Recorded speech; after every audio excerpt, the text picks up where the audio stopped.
هو أنا هعيش طول عمري حالي كده؟ مساء الفل. أحيانا الواحد بيقعد فترة ما يحققش بقى فلوس، ما يحققش أحلام، ما يحققش نقلة أو قفزة في حياته المهنية أو الاجتماعية. ما هي أرزاق، وكل واحد ليه وقته اللي ربنا بينورها عليه طالما بيعمل اللي عليه. وحط تحت بيعمل اللي عليه دي 100 خط. بيعمل اللي عليه في السعي، في الاجتهاد، في تنمية الذات، في تطوير نفسه. طول عمري بشبه الموضوع ده زي الزراعة. في حد ممكن يزرع زرعة تطلع بعد وقت قليل، في واحدة تانية ممكن تطلع بعد وقت طويل، وأحيانا تكون الزرعة محتاجة سنين عشان تطلع قدامك. وبالمناسبة دي معلومة أقولها لكم يمكن كتير ما يعرفهاش. نبات الدوم بياخد مدة طويلة عشان يتزرع، ممكن توصل ل50 سنة. أيوة زي ما سمعتوا كده، 50 سنة. يعني ممكن الشخص اللي يزرع الدوم يقعد عمره كله ما يشوفش كل مراحل نمو النبتة قدامه، وفي النهاية ممكن يتوفى قبل ما يشوف الطرحة بتاعتها. متخيل إنك تزرع زرعة وتكون مش مستفيد منها؟ وده يعتبر مثال للإنسان اللي بيحب يعمل خير للآخرين حتى اللي مش مستفيد من الخير. ويمكن ده موضوع النهاردة.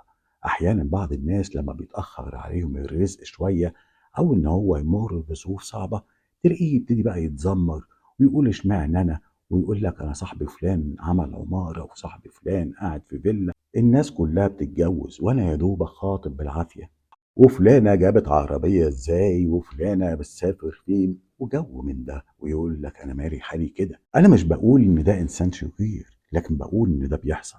ما هو احنا بشر، ممكن نحس ان احنا مش عايزين نبقى اقل من الناس، وخصوصا لما يبقى الناس دي من المجتمع المحيط بينا، اقراننا، اصحابنا، اصدقائنا، اخواتنا. طبيعي بنفرح لهم، بس بقى في حتة حزن دفينة كده. ما بقولش ان هي حسد ولا حقد، لا سمح الله، لكن بتبقى نوع من الغيرة على حالهم. وخلي بالك في فرق كبير بين الحقد والغيرة. الحقد انك انت تتمنى زوال النعمة من الناس.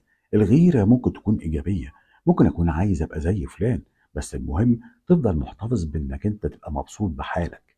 منافسة شريفة وما تضرش. الفكرة هنا، ما بيجيلكش حالة حقد في وقت زي ده؟ لحظة ضعف، وزة شيطان. وده مش معناه انك انت انسان شرير بالفطرة، لا لا خالص. موضوعنا بقى هو ازاي لما توصل لحالة زي دي تقدر تقف مع نفسك وتكبت جماح شرورك الدفينة قبل ما تملى قلبك سواد وتخسر اللي حواليك وتخسر نفسك قبليهم. محدش بيقولك انك تبقى زاهد او ما تشتهيش النعمة، بس اوعى انك تتمنى زوالها من الاخرين عشان تبقوا مساويين، وهو ده اول مداخل الحقد. وعلى فكرة بتحصل لا ارادي. احيانا حد من اصحابك او صحباتك يشير خبر حلو، كل الناس يدخلوا يقولوا لهم الف مبروك، وانت كمان، بس بتلاقي نفسك في لحظة حزين ومساهم. ده أول مدخل للحقد. على طول ادخل وقول لا، أنا مش عايز زوال النعمة من حد. يا رب أنت عارف أنا عمري ما بحب الأذية لحد. طيب أنا ليه جوايا كده؟ ليه حاسس إني مش مبسوط لمجرد إن شخص أعرفه وحقق حلمه؟ ممكن يكون حلمه هو حلمي، أو أنا مش قادر أوصل إن أحقق الحلم دوت. هنا الزعل مش عشان فلان عمل، هنا الزعل على نفسي أنا. إحساس داخلي بالفشل الذاتي، إنك محتاج تحقق حاجة وما عملتهاش، إحساس بالعجز الشديد. وهنا بقى أقول لك، لو أنت مريت بالإحساس ده في يوم من الأيام فده طبيعي. طبيعي لو أنت إنسان عندك طموح، بس اللي مش طبيعي إن يتكرر على طول وإنه يبقى أسلوب حياة. في الحالة دي هتبقى إنسان وحش والدنيا غيرتك وبقيت حقود. لازم لو وصلت الإحساس ده تقف مع نفسك وقفة وتعمل حاجتين: أولا تصلي، ثانيا تشكر ربنا على النعم اللي اداها لك. انا ساكن في منطقه شعبيه، وماله، منطقه شعبيه بس فيها كهرباء وميه وغاز وكل الخدمات، وجنبي سوق فاتح ليل نهار، اقدر اعمل اي حاجه انا عايزها وونس وناس. كفايه اني بفتح الحنفيه الاقي ميه، كفايه ان انا عندي 4 حيطان ساتريني. ولو انت ما اتجوزتش وقاعد لسه في بيت اهلك، كفايه ان عندك اوضه بتنام فيها لوحدك، او عندك سرير بتاعك لوحدك، غيرك مش لاقيه. ولو ما تعرفش ممكن اقول لك، في ناس غلابة ما عندهمش الحاجات البسيطة اللي احنا بنتكلم فيها دي. احمد ربك واعرف ان معاك نعم كتيرة، واوعى تضل طريقك وتضيع عمرك وتخلي كل دقيقة تعدي عليك بذنب. طول الوقت بص على نعمك واشكر ربك عليها.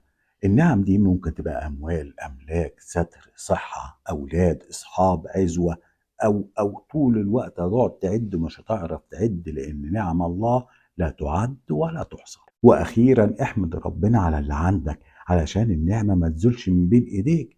ما بقولكش ما تبقاش طموح، اسعى واجتهد وموت نفسك عشان تحقق احلامك، بس اوعى تتمنى الشر لغيرك أو تنسى النعم اللي عندك. ربنا يصلح حالي وحالكم ويبعد عننا شر الحسد والحسادين، ويبعد عننا شر الشيطان اللي ممكن يغوص في نفسنا ويقلبنا احنا كمان من حاسدين، ويخلينا دايما لشكر ونعمه دائمين.